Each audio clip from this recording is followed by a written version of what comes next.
众朋友大家好，欢迎收看12月17公司台语台下晡新闻，我是陈淑君。首先呢，先来看今仔有啥物新闻重点。今仔国内新增加8例境外移入的病例，其中俄罗斯芭蕾舞团又搁增加4例舞团伫台湾的表演全部取消。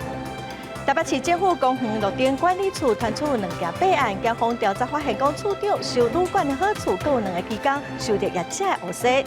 美国财政部甲台湾的这是汇率超强国家的观察名单，经济部表示会来平衡对美国的贸易顺差。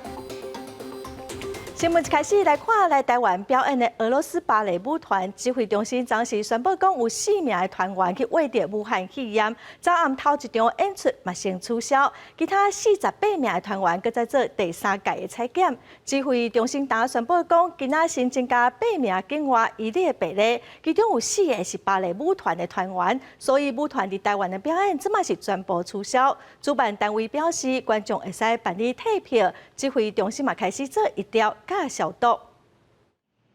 下晡，中央流行疫情指挥中心公布，新增加8个境外移入确诊的个案，传出其中包括俄罗斯舞团的团员。指挥官陈时中证实，确实还有团员确诊。俄罗斯舞团后手伫台湾的演出，爱全部取消。指挥中心买电开疫调，嘛要求地方爱做消毒。主办单位停掉了，那我们本来的决议是说来检验的话，如果有确诊的话，我们就停。所以现在我们也展开相关的疫调，那相关的这个旅社的部分在开始清消。关系到俄罗斯舞团的行踪，8日全团结束14天的检疫了后，主办单位主动采检，发现有4个团员确诊，这4个人随送病院，因但剩的团员是继续排练。还佫传出有团员去踅台北市的百货公司兼顿卡，即嘛佫传出有人确诊，敢是有交叉感染的风险。感染科的医师讲，结束14天的检疫了后，是爱7天的自主健康管理。团员就算出门嘛，要随时拢挂喙安。有的人的潜伏期说不定会超过14天。如果说在自主健康管理期要做表演的话，就是变成必须要戴口罩，然后所有的人保持距离，这样的话才是被许可的。针对舞团甲后手的表演取消，主办单位联合数位文创发表声明，因为团员第3届采检也是有阳性反应的个案，所以甲全部的演出拢取消。已经买票的观众会当专业退钱，除了台北场会当伫咧原定演出的时间现场退票以外，各卖票的通路、退票的办法嘛会赶紧公布。记者综合报道。台北市政府又搁传出公务人员收黑西钱，经调查到公园路顶管理处有2件弊案，一件是处长甲花草试验中心的主任涉嫌收旅馆的好处，另外一案是2名技工互发现讲收业者黑西，警方进行了2个公务人员交保，2个技工是升压禁见。处长可以跟我们大概讲一下你现在的心情怎么样？对，没有，现在都进入侦查程序。低调无愿意加讲，敢是涉贪。北市府公务局公定处长陈永兴17日透早以80万交保，清掉那些外道同款是得到交保的，也阁有公定处恢复实验中心主任宋和华，因为2个人互北检查出疑似涉嫌独立旅馆业者，位伫北投区的阳明山国际大旅馆，长期违法占用门口的公有地当作停车场，市府开出限期缓限令，互业者需要交补偿费为130万降到40万，不过业者伫缓限了后，却继续占用土地，互北检查出是恢复实验中心主任疑似听公定处长的指示，互业者继续使用土地，独立业者补偿费约90万。另外，负责路顶会勘、施工甲发包采购等业务的2名技工是涉嫌收受业者黑西，北检侦办2案透明征信4名公务员甲业者，获审了后，2名技工是以违背职务受贿罪升压禁见。等检调的这个调查结果出来以后，我们那结果出来以后，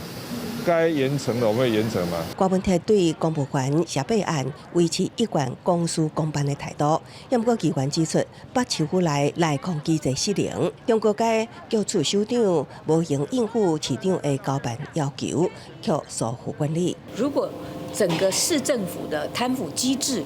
没有办法防弊的话，那我想柯市长的清廉只是嘴上说说。他到底早上7点半开的晨会效果，是让所有的局处首长疲于奔命，像无头苍蝇一直忙着应付市长，还是真正有把他原本应该要注意的业务把它做好，让这个属下不至于乱来？议员指出，郭本体家己讲纪律严明，也毋过北市府却一再传出贪污弊案，市府应该深刻检讨，临时总是事后才要赔付清。记者综合报道。再来看美国财政部将甲台湾列做是汇率超抢高的观察名单。经济部长王美花今仔表示，今年是因为疫情的关系，半导体佮资通讯相关的产品对美国出口是增加袂少。后续来看要安怎来平衡对美国的贸易顺差。主要就是2个原因嘛，就是我们对美的顺差就超过200亿，那另外一个就是我们的经常性的顺差超过 GDP 的2%哈，那这个就是也是台湾这个制造业然后外销很强的原因。那我觉得这个就是我们也会很小心的哈，但是我们没有它第3个原因的哈，第3个原因就是在1年之内有6个月这个纯买这个汇率的部分有超过 GDP 2%。今年咱国出口佮外销的订单表现了真好，也毋过因为代票是愈来愈大圆，针对予美国来做汇率超抢国家的名单，王美花是强调讲会小心来应用哦，敢会要求国营事业来扩大对美国的采买。王美花是表示，经济部最近会来整体盘点，要安怎来平衡对美国的贸易顺差，各部会拢会做伙来了解。再来看国民党提出反三马精的猪肉公投，甲开放公投白来选这2项公投案，中选会是要求爱补充资料，那也质疑中选会技术性来卡公投案。也毋过，主委李进勇今仔是表示讲，按照程序18会开会审查保证了敢有合规定。另外，因为明年特别试办换所谓身份证，有立委是真烦恼讲8月份的公投可能会甲之前9合1大选白公投同款，造成民众真侪怨叹。希望中选会会使先甲配套安排好。反对内地进口，国民党进前提出反三马政治的公投甲开放公投北大选2项公投案，去互中选会要求限期保证。那也不满这个中选会是挑故意刁难，技术性的卡公投案。针对这件代志，中选会主委李进勇17日立法院表示，目前照原本的定数18召开会议来审查。有关于莱猪的这个公投案呢，目前我们也是按照既定的这个程序在进行当中。在明天我们会再召开会议来审查他们政治后是否符合公投法的规定。在明天会有决定。那也立委认为，公投案保证了后通过机会是真大。国民党主席江启臣发出明年8月28举办反内地的公投，第2阶段的人数已经达到30万份。那位表示，内地进口引起台湾人强烈不满，第期以来要达成人数的标准是无啥物困难。毋过明年拄着换所谓身份证，立委烦恼讲8月份的公投会面对到9合1大选白公投乱七八糟的局面，要求中选会拟定相关配套的措施。透过分区举办的这个实际的演练来发现问题。你在转换的过程之中会有一些不熟悉不确定那可能衍生了一些问题我特别要求他们在教育训练上面，尤其还要让他们去做熟悉度的这个演练。中选会表示，明年参加公投的人数可能会超过1000万人，所以会甲内政部合作办理临时紧急处理的人员来拟定计划，而且嘛会甲选务防疫工作做好。另外，日本现在食品敢是要进口来台湾，最近嘛引起讨论。李进勇是表示，目前还未收到相关的公投提案。记者综合报道。咱再来看高雄营政台南分院经主治医生所威胁，伊捌指出讲莱克多巴胺的毒性是毒品害头丸的250倍。也毋过，事实是认为这款的讲法上过超过，所以医师嘛收到高雄市警察局的通知，要求伊到警察局去说明。这位医生早起开记者会讲，总统蔡无捌讲过莱克多巴胺的牛是毒牛，伊讲有莱克多巴胺的猪是毒猪，就袂使吗？伊认为政府找伊开刀只是要吓惊有发声的人。把苏伟硕关到牢里，把苏伟硕判刑之后，难道莱克多巴胺就变成没有毒吗？国界公开表示，莱克多巴胺有毒。医生苏伟硕最近接到高雄市警察局发出的通知书，案由是《食品安全卫生管理法案》，要求伊带好来自肉品对健康影响相关证明资料，到警察局说明。会在伊伫记者会顶头提出相片指出，当年阁是民进党主席的总统蔡英文，早就已经认定来牛就是毒牛，比伊阁较早讲出来这有毒。如果他可以说来牛就是毒牛，当然我更有证据来说来猪就是毒猪。猪肉本身是无辜的，有毒的是莱克多巴胺。苏伟硕医生强调，家己所讲的拢是有科学证据的，嘛附上各种论文的连结。但是苏早伫10月就发出新闻稿，讲伊所讲的来这毒性是毒品，摇头丸的250倍，呼吸就会吸到来这言论，唔拿错误，更加是危言耸听，嘛认为伊伫论文上推论的有错误。这种话其实对于民众来讲，真的会引起大的恐慌。我想这是不应该的，以他的专业，他不应该是这样子。但苏伟硕医生认为，伊讲来这有毒，来这唔是食品，为怎样要用食安法来甲办，会当处3年以下有期徒刑，就是想要制造寒蝉效应，互其他医生唔敢去表达反对的意见。民团嘛批评这是民主的倒退路。台湾的民主又倒退了30年以上之久。那这样的行为又回到了威权时期，甚至是白色恐怖时期的打压。小苏呼吁民众有关食品安全伤含无实在言论，千万唔通来转传，无得依法处3年以下有期徒刑，或者是新台币100万以下罚金。但苏伟硕邀请蔡政府来辩论，唔通对外单判遮尔软弱，对内镇压煞遮尔强硬。记者林俊文、王兴中台北报道。咱再来看中油高雄林园厂伫昨暗又搁产生火光甲乌烟哦，因为这是这厂今年第6遍的违规哦。高雄市环保局是依照空气污染法规定加重处罚，所以对因开出127万5千块的罚单。远远就看到中油林园场的废气燃烧塔一直闪火光甲白乌烟。高雄市环保局16号暗头6点外接到中油的通报，林园场4轻丁24工厂 M20制停，下晡5点40分因为 DCS 仪控系统故障，将制停气体送到废气燃烧塔来烧。控制器呢发生故障，为了安全因素，就必须把这个系统里面的碳氢化合物排到废气燃烧塔去做燃烧。碳氢化合物是比较轻质的，所以在我们监视系统里面只有火，并没有黑烟。根据环保局统计，林园场今年已经是第6摆的违规，对2月到12月初总共都有5摆违规排乌烟的记录，其中7月到10月因为排放的状况严重，分别罚450万甲500万。依照它的这个燃烧的气体的量去计算，高雄又是粒状污染物的3级防治区，所以我们都有依照相关的规定给予加重的处分。那处分的金额呢是127万5千元。环保局表示，中油第6摆违规，一直到17号天尾光4点外才无火光。环保署空品监测显示，附近这2天拢是黄色普通等级。目前无影响到当地的空气品质。记者陈焕武、柯正俊高雄报道。司法院大法官会议伫今年5月份作出第791号解说，宣告讲刑法239条通奸罪甲刑事诉讼法239条的但书违反宪法。公布迄天这2条法律就无效力咯。也毋过为着要完备法律，法务部甲司法院嘛启动相关的修法。行政议会今仔讨论相关的条文修正草案，决议通过。通奸罪就刑法，也就是宪法的这个22条，保障性自主权加以限制，又违背了23条的比例原则。那所以这个通奸罪是违宪的，所以我们提出删除刑法239条。通奸罪跟告诉乃论罪的规定，进而能够符合大观会议解释的意旨。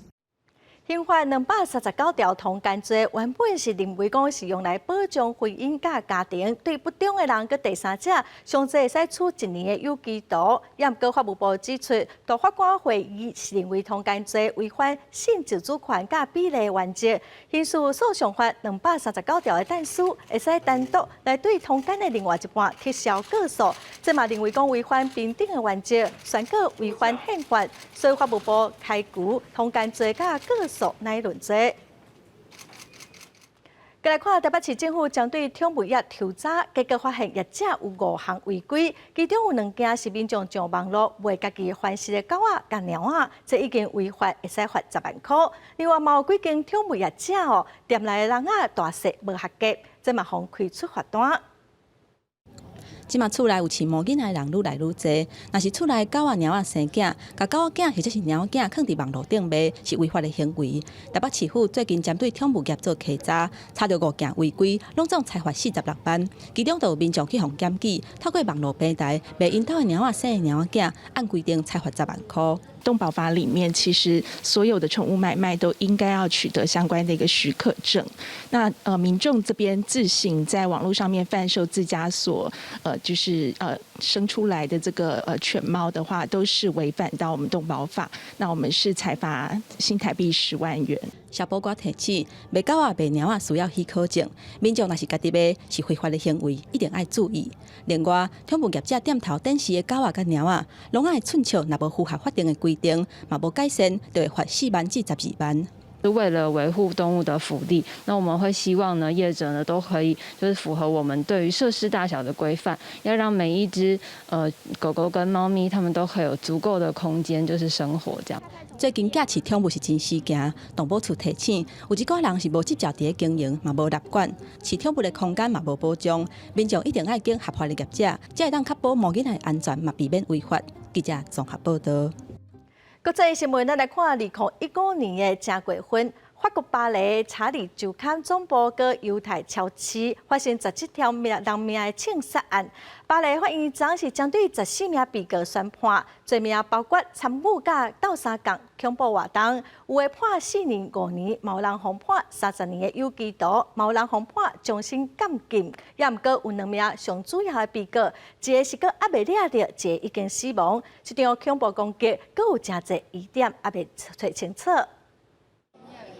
法国巴黎新理查理周刊总部甲犹太超市恐怖攻击案件法庭，自头到尾14个涉案被告，敢若11个人出庭，其中无来2个人，拄好是去互检方列做涉案相亲的共犯哈耶布麦丁尼甲穆罕默德贝洪斯。第3个无来的人是协助布麦丁尼逃走的共犯曼迪。布麦丁尼是库利巴利的女朋友，以资助恐怖主义甲共款是犯罪恐怖网络的罪名，去互判30年的徒刑。伊伫案发进前就逃去叙利亚，目前是国际通缉犯。库利巴利的宗教导师贝洪斯去互认为是主要的行动支持者，去互判终身监禁。毋过情报显示，伊早就已经死伫咧叙利亚。若是法庭顶悬的11个被告，阿里普莱特去互列做主嫌库利巴利的新北，以强暴恐怖攻击罪名去互判30年的徒刑，其他是分别去互判4年、5年、10年不等的刑期。Venu avec un désir de vengeance, mais avec le souhait de comprendre, avec le souhait d'entendre la justice être rendue, ça a été fait. Il y a des peines qui sont lourdes, très lourdes. Et évidemment, on ne peut jamais s'en réjouir, mais parfois c'est nécessaire. 库利巴利在内3个属于盖达甲 ISIS 组织的恐怖分子，2015年1月初7到初9，野切攻击查理周刊总部甲巴黎郊区犹太市场，和17个人无命。过去几个礼拜，法庭审理过程公开认证甲物证，所以也是无法度交代互清楚。案件有真侪重要的关键，像讲是武器的来源、动刑犯的详细犯案内容，还有盖达甲 ISIS 组织内底是啥物人下的命令等等。被告普莱特的辩护律师讲，这是一场虚构的审判。Non, il n'est pas déçu. C'est quelqu'un qui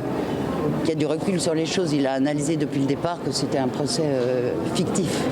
Il le sait depuis le départ. Est-ce que vous comptez faire appel? Mais il va faire appel, oui, parce que quand on est innocent et qu'on est condamné, même à 30 ans, si on prétend que c'est moins que ce que le parquet a demandé, mais 30 ans, si on est innocent, c'est insupportable, évidemment. 查理周刊伫咧即场恐怖分子大胜9月份要正式开庭进前，重新以迄当阵引起杀机的先知穆罕默德的网架，伫咧穆斯林国家嘛引起真济示威活动。巴黎郊区一间中学历史老师萨姆尔派蒂10月份伫咧上课时阵，以即个事件来做激励，甲学生讨论言论自由。结果煞伫咧校门口，去互一个出身车神的激进分子举刀啊挂脑来死去。即挂连续的报复攻击，嘛互即场审判受到高度的注意。公司新闻王慧文编辑。咱再来看澳洲甲中国经贸关系是愈来愈恶化。澳洲昨针对中国出口澳洲的麦芽提出天发性的关税，嘛向世界贸易组织 WTO 申诉。这嘛是澳洲面对中国一连串的制裁第一个反制行动。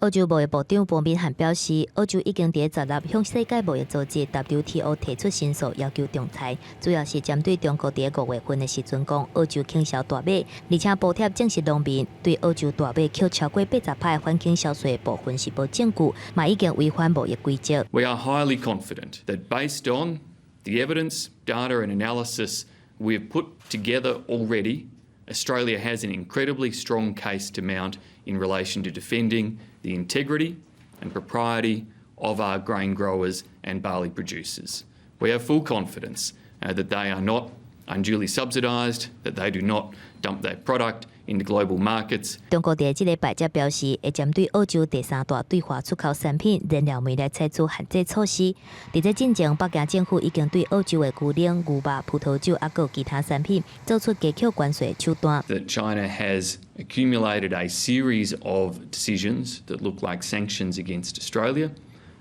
obviously changes that risk proposition for Australian businesses and industries as they choose to consider doing business with China. 这是澳洲今年以来面对中国连续贸易制裁措施所采取的第一个反击行动。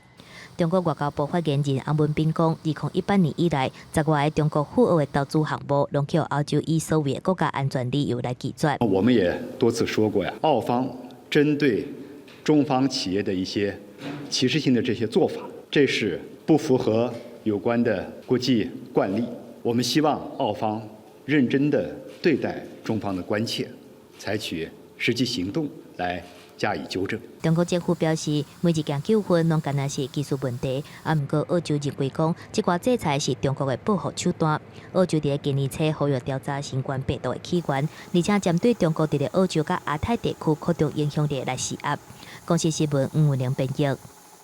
过来新闻，咱来看第61线西滨快速道路北上154公里的所在，伫今仔透早5点外，连续发生相夹车祸，一台大货车亲像无保持安全距离，启动着伫头前时间的吊车，后边又阁有2台车未负打档啊弄起来，造成北上全线封路。这件连环车祸造成3个人受伤，好佳在拢无性命的危险。大货车车头变形，15人卡伫车内袂振动，消防人员出动破坏器材，赶紧将人救出来。救援人员将车顶的15人救出来，确认生命现象稳定了后，赶紧送医。也毋过伫后壁300公尺的所在，佫发生一件车祸。两个受伤，送医院。好。啊，所以是追撞嘛，哈？追撞的。驾驶嘞？驾驶现在已经进去那个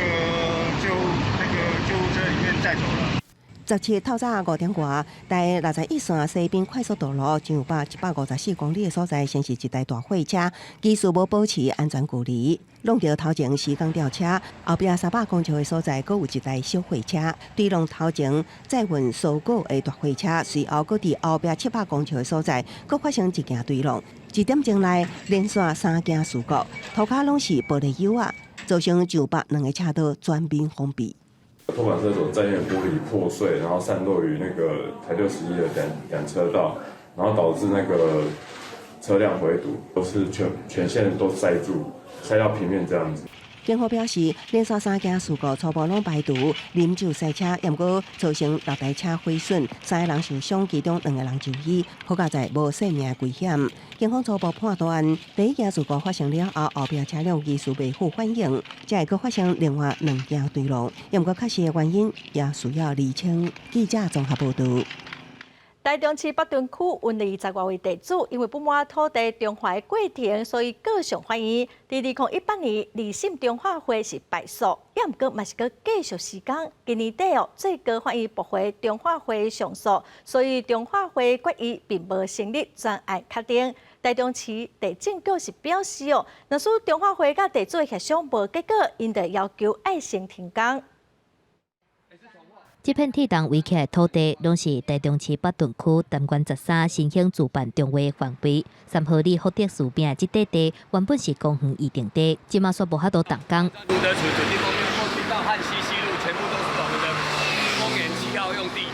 中卫有争议，20多个地主告去法院，即马3审的结果出来，最高法院以迄当阵离监事的人数无达到法定人数，也是判中委会败诉。台中市地政局表示，中委会伫咧2审败诉了后，伫2019年重新召开第2届的会员大会，投票决定离监事的人选，报请市府保证核准通过，啊毋过最高法院是无接受。监事选举如果不成立的话，当然。对于我们之前100年核定重划计划书的部分，可能会有一些行政处分上的疑虑。目前可能会因为这个最高先判决下来之后，我们可能会先请他暂停所有的一些重划作业。面积达到102公顷的北屯区南关13新兴自办中会。挖进台中太原火车头，还有74号快速道路，土地是真珍贵。中委会甲地主之间有真侪争议，即马中委会败诉，相关的进程可能会停落来。当地居民也是希望讲，伫咧争议期间会当先完成公园甲绿地。它牵扯40年对阮来讲有一些长辈他们都说等太久了啦，是希望这块地能13单元能赶快动工，赶快完工。让我们里面的一些长辈，他们能够有一个公园可以去。台中市地政局表示，主办中会业者甲地主若是协商无成果，会徛伫咧监督的立场来依法协助，嘛强调讲参加中会地主权益拢会受到法律的保障。记者综合报道。来看国民党台南市议员蔡玉辉，红检机构登记选用助理的费用，竟然有10多万块。昨检调侦办认定讲有嫌疑也毋过无成案的必要，是以8万块交保。这嘛是台南市议会今年第6件检调侦办的诈领助理费用的案件。服务处的人员对诈领助理费的代志是无愿意发表意见。国民党籍台南市议员蔡玉辉去向检举涉嫌耍用部分助理费。16叫检调侦办所查，传讯4个人，一直到16半暝3点，蔡玉辉以8万块交保，另外一个办公室的主任是4万块交保。检方初步估计，因耍用助理费的期间有到1年，金额差不多10万块。蔡姓议员他涉犯台湾治罪条例的那个利用职务上机会榨取财物，还有刑法的伪造文书罪嫌，初估的诈领金额大概是从104年到105年这1年间大概诈领了10余万元。顶礼拜，港党的市议员李中银涉嫌诈领助理费去互检方调查，20万交保了后，港党的台南市议员蔡玉辉嘛去互调查。蔡玉辉讲，办公室的主任是退休的军人，按规定助理费是无法度申请交押，所以才会征询其他助理的同意，甲加领的助理费补贴予办公室的主任，并无甲助理费放对家己的落地去。所以为助理，甲阮准备协商讲，伫阮法定上限24万申报范围内，为管理助理权利用伊名，那个助理费提高一点点，然后领出来给我们主任，我绝对无甲助理费直接一个另外个一个扣责。蔡玉辉强调讲，做政治的工课20年来，逐个月人事成本都要5万至10万，若无够的都要家己贴钱。伊认为伊家己是清白的。若这个案件嘛是台南市议会今年发生现任或者是下任的市议员涉嫌诈领助理费去互检调单位侦办的第6个人，包括无党籍市议员古木哈石、国民党籍市议员洪玉峰、陈培雅、李中银、蔡玉辉，甲无党籍前议员詹顺良等等。记者综合报道。再来看桃园市新界地下市已经6年，目前人口有226万人。6年来是增加1成。台湾区上大里嘛已经有14000个人。桃园市政府嘛按算讲要针对9月人口增加上济里，要来加分几个里。大陆真济人口增加，桃园市新界地下市6年达到226万7070人。上大里大园区兴丰里因为位伫青埔地区。增加到14000人，人口甚至比复兴区还佫较侪。里长认为有分离的必要，也毋过考虑航空城征收进行，也佫有变动，希望过一段路了后才进行分离。我是觉得现在我们航空城征收已经土地都在分配了，我们现在有分配的地方，芦竹跟 A17站的地方如果说能够把所有里集中，就可以再分离，这样是比较好的。汤圆晚间大台北佮厝价较低，吸引上北人口移入。市府表示，汤圆相隔6年人口增加1成，13区拢有增加，主要集中伫中立汤圆、八德、鼓山都会区。大园区兴丰里，因为我青埔高铁站人口增加快速。103年底改制到目前增加了有20多万人，成长率人口成长率在10%。我们会经过府内的审议完成之后经过市议会通过，那我们预计在后年底前来完成作业。市府表示，依照汤圆市里林编组甲区域调整自治条例规定，超过3500户进行分离。汤圆第一大里大园恒丰里6017户，第二大里八德复兴里也有5000多户，拢总有9大里户数拢超过规定，已经进行分离规划。记者综合报道。来看南华大学之前传出越南的留学生去饭店做散工耍超时工作，超过上过严重。教育部调查是认定讲学校的辅导甲管理确实有出问题，所以处罚南华大学明年度袂使收境外生。学校是表示，伊有一点不好，会提出申诉。南华大学15个越南学生传出经过校方的安排去饭店做散工，但是上班的时间煞超过上限。教育部的调查指出，确实毋是甲实习包装做散工，但是超过逐礼拜做散工20点钟的规定，校方的辅导管理有过样，爱限期改善，110学年袂当招收境外生，并追究校内相关主管跟人员的责任包括说学生有反映为什么这个事情会上不到。那个校方这边来协助学生解决。调查嘛发现讲，越南学生的课程集中伫咧2天内上过密，会甲这项列入去教育品质的查核。面对教育部的停处，南华是感觉遗憾，强调学生已经对饭店转去学校，也若是上课时间表，原本逐礼拜5有课，是因为找无专英语教课的老师才会取消。那学校也有成立这个叫做紧急的督导的小组，下学期之后，我们所有的课都会按照正常的 SOP 去走。觉得很遗憾，因为国际长他是一个真的非常负责任。不过，事后工会是认为讲，调查结果有闪避问题的嫌疑，学生敢妨规定袂当时透露，也阁要继续厘清。是为了配合将来的一个实习或者怎么样，对，而勉为其难，或者是强迫学生要接受不合理的对待嘛，有可能有这样的一个倾向啦。校方强调讲，是因为好意才会小介学生去做散工，场面演变到安尼，大家拢无愿意，会建议提出申诉，期待早一天改进。记者综合报道。带观众朋友来看，伫花莲的寿丰乡最近出现全世界只剩无到3000只正罕见的东方白鹳，马上来真侪爱鸟仔人士来遮翕相。花莲县政府嘛提醒讲，千万唔通拍生惊这鸟仔。这是花莲寿丰乡的水产养殖区，一只分丝白色的尾溜，甲是骨的尾拢是乌色的鸟仔，这是东方白鹳。目前全球剩无3000只，去互华盛顿公约鸟类红会师列做濒临危险的等级，互袂少爱鸟的人走去遐翕相。11月25号来的一只而已，比较稀有啦，因为全世界大概剩3000只左右啊，算是濒临灭绝的鸟了。东方白鹳捌伫咧新北市的金山甲石门出现，尤其是其中有一只有挂卡鉗仔顶悬飘失，伊是伫韩国去互救起来了后，也放飞来台湾的 A2控。因若即摆出现伫咧花莲即只是无挂卡鉗仔，逐工早起拢会四界去找食的，袂点伫咧共一个所在。张头40个人，40、50个，几抓啦？有看到这种鸟，敢有介欢喜安尼？系啊，这都多一只尔咧，这介奇怪多一只尔啊，共台湾来4只，北部第3只，花莲1只。东方白鹳主要生活伫咧西北地亚的东部、北韩、甲中国东北地区，寒人会穿梭去长江迄卡岛过冬。花莲县政府呼吁民众，若要去欣赏鸟仔，唔通摕物件甲饲，嘛唔好甲搅扰，甚至是甲吓惊着。若无会当以野生动物保护法罚上当100万。记者综合报道。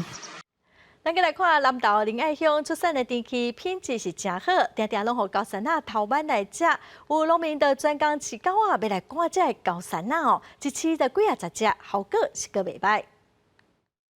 南投县仁爱乡的天气，因为甜佮俗，是顶港有名声，下港上出名，人人拢爱食。毋那人爱食，连高山仔嘛爱。农民为着要防止高山仔来偷食，就饲20只狗仔来守护果子园。果就是被猴子全部吃完，那就变成一颗不剩。不剩啊，全部都被吃掉了，一排一直到后面。所以就绑果下去了。那一边的是结果累累，这边是一颗都不剩。对，这边一颗都不剩。和高山仔对抗几年，知影因的习惯了后，农民决定把狗饲伫狗会出现的所在。大只狗仔拢有固定的巡逻范围，另外为着惊狗仔会伤着人，拢有用铁链仔甲因保护掉。每一只狗都绑一条流笼线，对，所以这样它就不会到处乱跑了。对，比较不会乱跑。可是如果猴子来，它要追猴子有办法吗？有啊，它就是顺着流笼线，顺着那个流笼跑啊。这样的效果好不好？效果是还好了，只是说吓那个猴子不要进到那个园区里面。虽然饲20只狗仔的成本是真悬，一个月就要上万，不过英国因为高山仔偷万，逐档的损失超是4声，今年敢若剩2声，显示饲狗仔的效果是袂歹。这份指出也是真有价值。记者综合报道。来看家己泡煮的配水塔，当地人嘛叫做泡煮水塔，还是水道头，是日本时代为着要改善卫生才起的。那当前嘛正做县定的古迹，也毋过因为拢无好好管理，在地文书工作者就呼吁讲，相关的单位应该爱重视。草瓦发干满满时，水塔4颗位啊嘛，因为石头啊可能会落落来，禁止民众挖进。这座35公尺高的泡煮水塔，在2014年红指定做县定古迹，毋过因为无好好管理，即马就红放伫遐。本来预设要做水的意象的一些那个水池啦，或者那个景观，都可以把它做出来，这样子会更符合它的使用目的。朴子的水塔是朴子重要的精神指标，如果那个荒废闲置的话，当然对朴子是一大损失。他现在这样有一点算是没有在管理，有点可惜，所以我觉得他可以再多一点运用，就是增加一点亲子建设的公共设施啊之类的，可以让更多人去接触这个东西。这样。泡煮伫咧1933年，因为要改善当地用水的卫生，所以才会起这座泡煮水塔。目前的管理单位是水道水公司，伊嘛表示，水塔是古迹，已经有送征收的计划去文化部，但是通过得赶紧来征收。旁边的这个水稻头园区，就是可以做一些相关的串联，例如说可以让这个意象更，就是让它再贴近一点点，就是不要只是一个水塔在旁边，然后一个园区就好像2个是分开。水塔边啊，阁有家己关建设处，以交互泡煮市公所的装置艺术品。考虑到安全的问题，目前暂时无开放。泡煮市公所表示，会随时来进行环境的整理，毋过因为经费不够，目前无法度做啥物改变。未来希望会当甲县政府来协调，重新思考整体空间的规划。记者综合报道。台北市社福人民捌伫107年市长选举的时阵提出社福政策白皮书，人民最近是重新检讨，因指出讲家己同少年、妇女、老人跟身障者有关系50项社福议题，有33项有改善哦，也毋过另外17项是完全无进步。提出统计资料来检视台北市社福政策的执行甲推动，发现其中少年联系的议题上需要改善。除了了解这些就学青少年他们的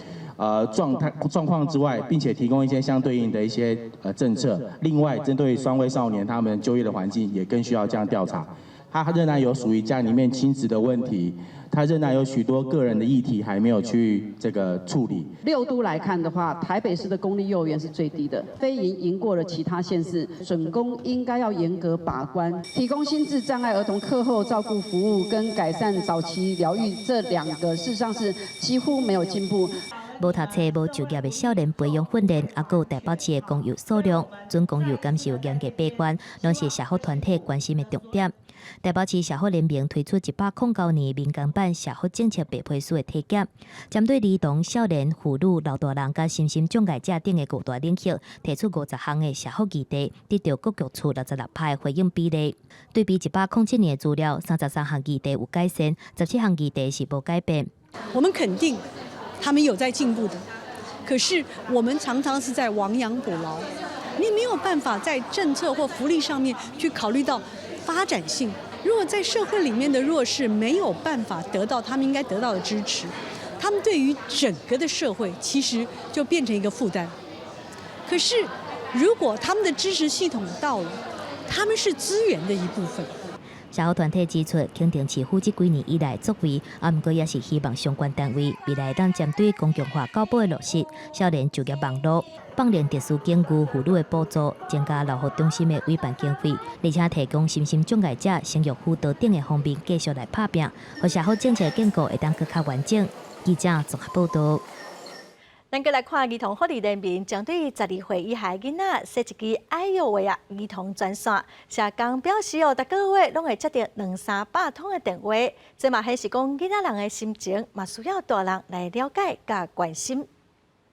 人讲囡仔人应该是上届无忧无愁，毋过敢真正安尼？就是考试有时候考太烂会被骂，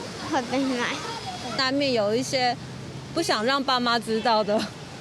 应该可能会选择性吧。有的囡仔确实有烦恼，不过无一定会参父母讲。儿童福利人员就针对囡仔设立一支咨询专线，互因嘛有小透压力的管道。嗨，我小朋友电话，你好，我是10号值日生。社工也是受过训练的志工，特定时间甲囡仔伫线顶来开讲。座位顶悬嘛有真实用表，互因参考，要安怎参囡仔来对话，了解因的想法。照因统计，囡仔烦恼的代志，功课困扰占上侪，过来是人际关系甲家己的心情，尤其愈晚考试，卡来人愈侪。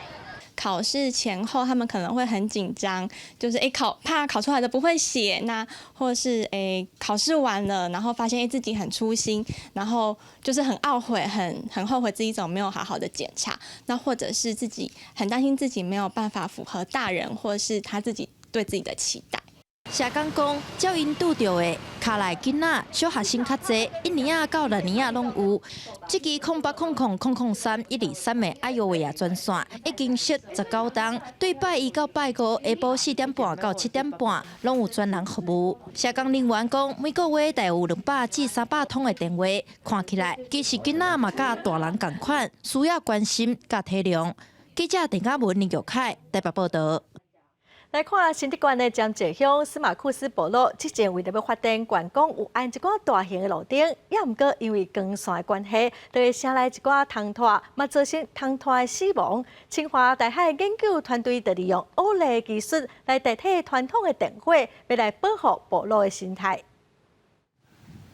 司马库斯部落因为所在偏远，一直到1979年才有电通用，捌互人称作是乌色部落。后来因为观光发展，有电煞嘛对当地生态环境造成影响。台电进来了以后，设置了好多大型的路灯，它会引诱好多的锹形虫，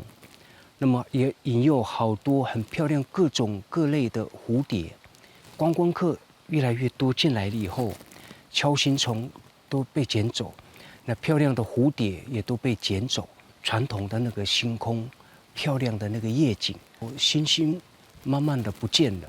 后来部落家己发起制造适合在地环境的路灯，是要减少生态冲击。不过电火球的光源也是会起因虫拖，一直到清华大学教授研发出 OLED 电火，才解决问题。灯具可以配合部落的这个灯罩，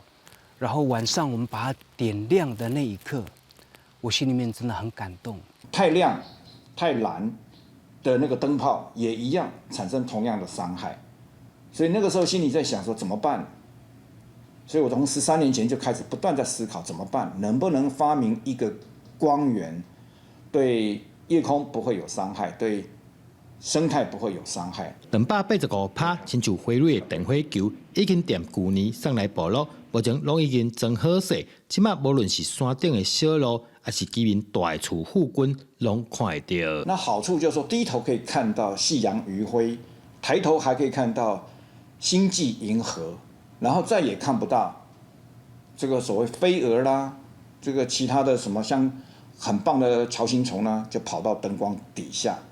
就是整个生态就被保护住了。这项技术踮部落的应用，今年得到台湾光环境奖的特别奖。各处别期待透过这项技术，让社会大众对友善光环境更加重视。记者刘君和新竹报道。天气哪来哪寒哦，家己大个老大人无人通照顾，所以真正需要特别关心。华山基金会就找一寡志工来请碰洗，送互这老大人，希望因伫寒人会使穿好些，嘛会使来感受到有人的关心因。这个是伞，一群人围伫咧道边，佮足认真咧变手工艺。不过，因毋是咧上在艺班，是咧甲华山基金会志工学车碰洗。因为寒人就要到啊，因做出来作品是要送互乡邻的老大人，互老大人会当穿好少少。后尾啊，遐是大人会当安尼欢喜吼，啊保暖袂遐寒呢。天气哪来哪寒，因为社区袂少家己大的老大人，无人甲因看头看尾，惊因去寒着，所以华山基金会就按算伫过年进前，用碰洗做一寡手五笼送互老大人。不过因为拢是志工手工来做，烦恼时间会赶袂赴，所以邀请民众做回来斗3工。这物件吼足济啦，哦，实在嘛是恶车啦。叫家人吼来倒车，200份的这个袖套要织，所以就是希望说在地稍微会的人，其实用钩针或棒针其实都可以，要给这些比较独居弱势的长者，让他们知道说，其实各地还是有很多人在去关心他们。华山基金会目前计划伫过年29暝迄天，送澎湃食适合老大人的时，把一寡碰洗作品做回送互因，希望因毋但当身躯穿好少少，心内嘛当感受到温暖的关心。记者综合报道。来看一位开心真济出兵国家选手，为台湾拼出好名声的国家出兵的总教练林英雄，伊用的时阵哦，就到3工处理来种花莲果，伊种出来水果品质真好，互真济人拢学了讲，这是国家教练级的花莲果。规条产力无用咧考草，这位做事人是堪称所谓出兵国手夺金牌的国家出兵总教练林英雄。伊为着照顾时代，要参加处理时代人斗阵种好良果，阁会当兼顾选手训练。农夫哦，有当农夫的好处啦。我去训练完、比赛完回来的时候，到田里工作的时候，我会借着说，除草啦、施肥的时候，还会去思考说，我训练上有什么要修正的甚至是思考说后面的方向要怎么去走。林英雄讲，种好良果就像训练选手出兵共款，拢是希望会当超越自己，互家己更较好。即马国家教练级的好良果名声渐渐透，真侪乡亲拢食好到小补。是我们火龙果的成品他平常也会提供给他的选手做营养的补给品所以我们刚好发现说，林教练除了教那个直排轮滑冰之外，还有一个那个种火龙果一个特殊的技巧所以特别帮他也做一个介绍这样子。潮州嘛培育出侪侪出兵选手，潮州也登咧去国际级的出兵场。国家出兵教练林英雄也望家己种的好良果，会当甲出兵共款，互更较侪人认捌潮州的在地特色。记者综合报道。咱来看，为着要抢救增加的生育率，南韩政府为后年开始要来提供5万块的生产补助，有1岁以下囡仔的家庭，每个月可会使领到上侪13000块台票的补助。韩国政府嘛打算讲要伫未来的5年内底，提供2万外户的社会主体，互有2个囡仔以上的家庭来申请。拼生育率，南韩政府15个月新政策，甲即摆生育补助搁加额，鼓励民众加生囝。新政策会投入1800亿美金，超过掉600亿台票的经费，自2022年开始实行。奖励方式包括有薪妇女的祝福金，拄即摆550块的美金，超14000块的新台票，提悬到900块的美金，差不多是25000块的新台票。生产了会搁分1830块的美金，超是新台票51000块的一届性补助。除了呢以外，7岁以下囡仔家庭大个月当领275块的美金，差不多是新台币7700块的津贴，而且伫咧2025年进前增加到大个月460块的美金，超新台币13,000块。The package also includes extra perks for working parents, aimed at increasing the number of couples who go on parental leave to 200,000 by 2025. 新措施嘛透过分3个月，上悬每一个月2750块的美金，超新台币77000的津贴来鼓励父母休带囡仔的假。另外，未来5档嘛会提供超过27000户的社会主体，好饲有真侪囡仔的家庭来带。到时阵嘛会豆豆甲标准，放连到有2个囡仔就会当申请。文在寅政府推出福利，就是要来救生育率增加的族户。今年顶半年，南韩新生儿敢若142000多人，比去年的158,000多人是减少9.9%，是创历史新高。结婚人数嘛敢若109000人，同款嘛是这几年同期以来上少的。The number of babies born is decreasing because the population of women in their early 30s is low, and the number of marriages has continued to drop since 2012. 无要生囝嘛，袂计错，拄家庭结构嘛当看出来。南韩统计局七八发布数据，2019年韩国总共有2030万家庭，其中619万户是孤一人的家庭，比率是超过3成。这寡孤一人的家庭当中，各有3成是年纪60岁以上的老大人。财政部就警告，若是即马无做准备，未来南韩会无法度避免人口减少的问题。公司新闻7万0编译。咱来看南美洲，佫有发现新的动物品种，最近嘛找到已经互人认为讲是绝种的动物甲食物，这嘛是代表讲自然生态若照顾好好势，对生态的永续发展是有帮助的。全球上细只的两栖动物之一，小人国四脚，分数长敢若有10米里，还佫有分数顶的色水，甲玻利维亚国旗的色水共款，有红、黄、绿3色的国旗蛇。另外，头壳内落所在有一个感应的受器。会当家盗猎细型的动物来食，有都会向尾蛇等等20外种，之前拢毋捌看过奇妙的生物，拢是非政府组织国际保育科学家团队。2017年3月份的时阵，伫玻利维亚的首都拉巴斯附近的松果坑坎考察14天发现的新物种。When we visit places like this in the Andes, we expect to find a certain number of new species. Even more exciting for many of us was the rediscovery of 4 species that were believed to be extinct. 4种去互认为真久以前就已经绝种的物种，伫即个探索的过程当中出现，包括20年前彻底去互破坏了后就消失，规分属乌金乌金，所有红色的大目睭的魔眼四脚，也佫有98年来拢毋捌有人看过一种眼蝶，也佫有文献内底敢若记载过一届127年来头一届去互发现的轮叶双叶果等等。Yo creo que ese es el mensaje principal. Un bosque sano es un bosque que va a tener especies maravillosas como las que hemos encontrado en Songo. Va a tener muchísimas más especies de las que se han registrado 1,700. Pero lo que va a permitir sobre todo es asegurarnos que el valle esté en salud, el valle de Songo. Pero eso es un reflejo de la necesidad de tener una salud en la naturaleza. 生物的多样性是生态系统健康的重要指标。参与探索的科学家表示，松果坑坎内底有真侪虫拖、鸟仔、甲水鸡咧叫的声，还佫有水墙甲溪流的水汽，或者是青池、兰花甲桂类的食物，会当发了佫较旺。加上安第斯山脉真佳的地形，各种的条件打造出适合动物甲食物因生长甲生态的环境。希望发现新物种的好消息，会当互地方政府制定佫较友善甲永续的环保政策。公司新闻是会长编译。带观众朋友来看，中国的上海最近有一间真清的咖啡店，伊的店面只开一个细细的棚，服务生消费者是看袂到服务生，服务生只有一个穿红仔衫的熊，用伊的手来送咖啡互人客，是真古锥。其实这间店请的师傅佮有工作人员拢是身心障碍者，因透过这份咖啡厅的工作，有一份稳定的收入，嘛有成就感。默默的现象替人客送小咖啡，也过人甲伊握手拍扑话。上海市的永康街这间咖啡店叫做非日常，朴实的外壁只敢若一个空对外，吸引真侪人客来这排队，要等咧这人行交流的时阵。